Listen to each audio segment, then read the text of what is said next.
Hello MPPSC aspirant, स्वागत है आप सभी का अपने यूट्यूब चैनल एमपीपीएससी वाले में। So without wasting any time let's jump into the topic.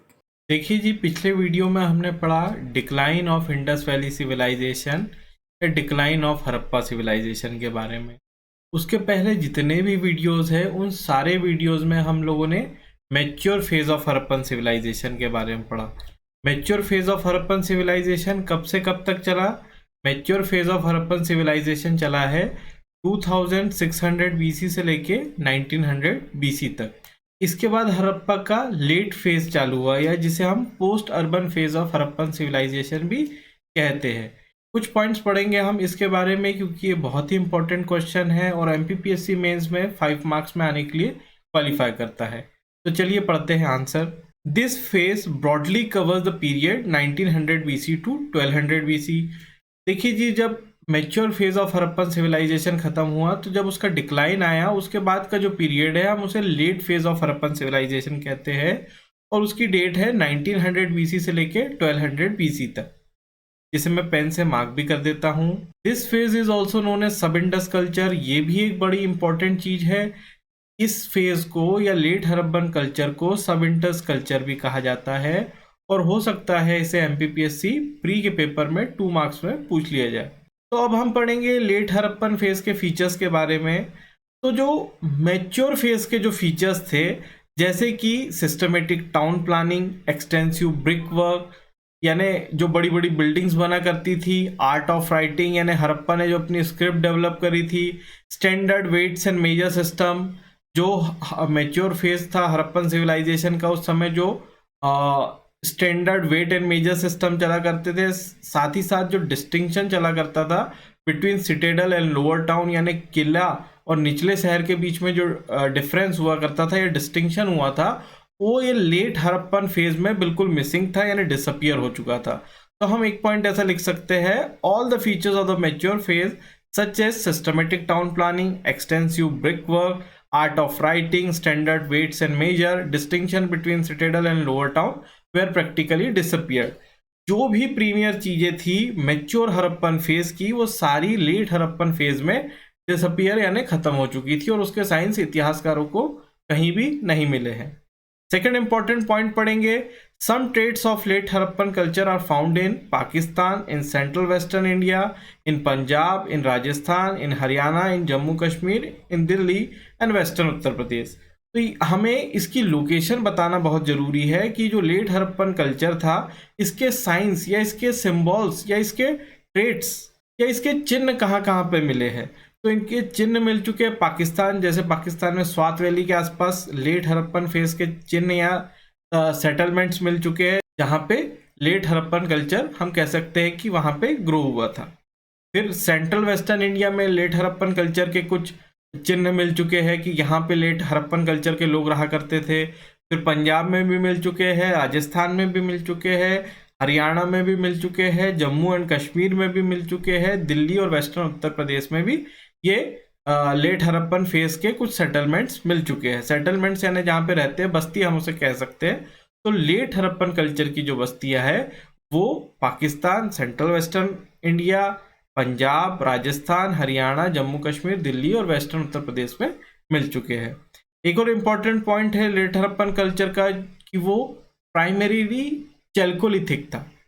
Chalcolithic का मतलब होता है जहाँ पे स्टोन और कॉपर के टूल्स यूज किए जाते हैं। हम पढ़ चुके हैं कि हड़प्पा का जब मैच्योर फेज था तो वहाँ पे ब्रोंज के टूल्स यूज किए जाते थे, इसलिए हड़प्पन सिविलाइजेशन को ब्रोंज एज सिविलाइजेशन भी कहा जाता है। लेकिन जो लेट हड़प्पन कल्चर था, यहाँ पे कॉपर से बने टूल्स यूज किए जाते थे, इसलिए इस फेज को चैल्कोलिथिक फेज भी कहा जाता है।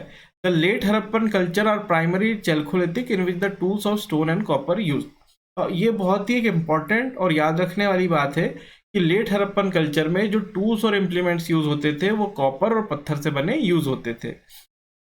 लेकिन जो मैच्योर फेज था हड़प्पन कल्चर का, वहां पे ब्रोंज से बनी हुई चीजें यूज होती थी। During this phase Harappan people lived in villages subsisting on agriculture, stock raising, hunting and fishing. और इस समय के दौरान यानी लेट हड़प्पन कल्चर में जो हड़प्पन कल्चर के लोग थे वो एग्रीकल्चर पे डिपेंड करते थे, वो स्टॉक रेजिंग पे डिपेंड करते थे, वो हंटिंग यानी शिकार करने पे डिपेंड किया करते थे, और वो फिशिंग पे डिपेंड यानी मछली पकड़ने पे डिपेंड किया करते थे। और लेट हड़प्पन कल्चर के लोग कहाँ रहते थे? ये विलेजेस में रहते थे। लेकिन जो मेच्योर हड़प्पन फेज था उसमें जो हड़प्पन सभ्यता के लोग थे वो लोग सिटीज में रहते थे, क्योंकि वो अर्बन सिविलाइजेशन थी। लेकिन जब ये अर्बन सिविलाइजेशन डिक्लाइन हुई तो लोग जो है ग्रेजुअली विलेजेस में जाके रहने लगे, धीरे धीरे विलेजेस में जाके रहने लगे, और वो डिपेंड हो गए एग्रीकल्चर पे ज़्यादा डिपेंड हो गए, स्टॉक रेजिंग यानी पास्टोरलिज्म या पशुधन पे ज़्यादा डिपेंड हो गए, वो लोग शिकार पे ज़्यादा डिपेंड हो गए, और वो साथ ही साथ मछली पकड़ने पे ज़्यादा डिपेंड हो गए। This phase saw the end of Indus trade with West Asian centres. अब ये बड़ी नेचुरल सी बात है कि जब अर्बन सेंटर्स डिक्लाइन होंगे तो जो ट्रेडिंग एक्टिविटीज़ होगी वो भी डिक्लाइन होगी। तो हड़प्पन, तो मैच्योर हड़प्पन फेज का जो ट्रेडिंग एक्टिविटीज़ थी वो बिल्कुल डिक्लाइन हो गई। विदेश के जो एंशियंट सिविलाइजेशन हैं उन लोगों ने हड़प्पा से ट्रेड करना बिल्कुल बंद कर दिया, क्योंकि कोई अच्छी चीज़ें प्रोड्यूस नहीं हो रही थी। A few signs of insecurity and violence also appear in the last phase of Mohenjodaro. और कुछ साइंस ऑफ इनसिक्योरिटी भी देखने में मिली है, जिससे पता चलता है कि लेट हड़प्पन फेज में जो हड़प्पा सभ्यता के लोग थे इन्हें किसी बाहरी आक्रमण का डर भी सता रहा था। तो काफ़ी सारे औजार एक जगह इकट्ठे मिले हैं, काफ़ी सारी इंसानी खोपड़ियाँ एक जगह इकट्ठा मिली है। इससे ये अंदाज़ा लगाया गया है कि हो सकता है हड़प्पन सिविलाइजेशन के लोग को किसी बाहरी आक्रमण का डर भी सता रहा था, इसलिए वो लोग अपने अर्बन सेंटर्स को छोड़ के गाँवों में चले गए। और मोहनजोदारो से मिले अवशेषों से ये भी पता चलता है कि वहाँ हो सकता है किसी ने आक्रमण किया हो। तो कई सारे हथियार वहाँ पे हड़प्पन सभ्यता के लोगों द्वारा जो तैयार हथियार थे वो वहाँ पे मिल चुके हैं, और काफ़ी सारी इंसानी खोपड़ियाँ एक जगह इकट्ठा मिल चुकी है, जिससे ये प्रतीत होता है कि हो सकता है इन पे किसी बाहरी आक्रमण का भी डर था। देखिए जी, एक बहुत ही इंपॉर्टेंट क्वेश्चन है कि why Harappan civilization is called bronze age civilization, कि क्यों हड़प्पन सिविलाइजेशन को ब्रोंज एज सिविलाइजेशन कहा जाता है। हमें पता है कि हड़प्पन सिविलाइजेशन को कई सारे नामों से जाना जाता है, जैसे Indus valley civilization, Indus Shravasti civilization और इंडस घाघरा हक्कर सिविलाइजेशन। लेकिन ये जो क्वेश्चन है ये 3 मार्क्स में पूछा जा सकता है, that why Harappa civilization is called bronze age civilization. तो पढ़ते हैं, समझने में बहुत इजी है। चलिए शुरू करते हैं। तो सबसे पहले हम समझेंगे ब्रोंज एज होती क्या है। A prehistoric period that followed the stone age and preceded the iron age. Bronze age prehistoric period का ऐसा पीरियड है जो कि स्टोन एज के बाद में आया और आयरन एज के पहले आया, यानी स्टोन एज के बाद वाला समय और आयरन एज के पहले वाला समय। जैसा कि आप देख सकते हैं मैंने एक डायग्राम बना के रखा हुआ है, और हमने प्री हिस्टोरिक पीरियड को पढ़ के आप कंफ्यूज मत होइएगा। प्री हिस्टोरिक पीरियड बहुत ही सिंपल वर्ड है, यानी ऐसा समय जब हिस्ट्री को रिकॉर्ड करके रखने का चलन प्रचलित नहीं था, यानी हिस्टोरिकल फैक्ट को रिकॉर्ड करके नहीं रखा जाता था। इस समय की जो हिस्ट्री है उसे हम पढ़ने में अभी तक असमर्थ है, और इस समय की हिस्ट्री हम जो पढ़ रहे हैं वो वहाँ की जो स्क्रिप्ट चला करती थी, वहाँ पे जो बर्तन मिले हैं और वहाँ पे जो खिलौने मिले हैं, उस समय को जब हम पढ़ते हैं तो उस समय को हम कहते हैं pre historic period.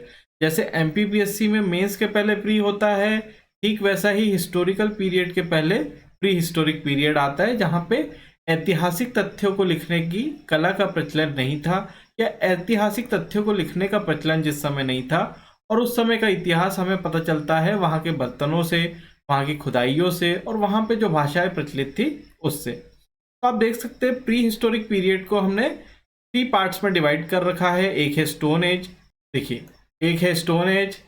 Stone age मतलब ऐसा समय जब स्टोन से बने टूल्स एंड इम्प्लीमेंट्स का यूज़ किया जाता था, यानी स्टोन से बने हुए औजारों का यूज़ किया जाता था। उसके बाद समय आया ब्रोंज एज का। ब्रोंज एज का समय वो समय जब ब्रोंज यानी कांस्य से बने हुए औजारों का या बर्तनों का इस्तेमाल किया जाता था। और उसके बाद समय आया आयरन एज का। आयरन एज का समय वो समय जैसे कि आयरन से बने यानी लोहे से बने हथियारों का यूज़ किया जाता था, तो इसी पीरियड को हम लोग कहते हैं iron age.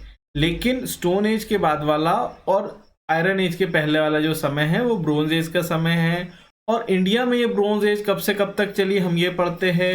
The bronze age in the Indian subcontinent begin around 300 BC and it continues into the Rigvedic period and early part of the Vedic period.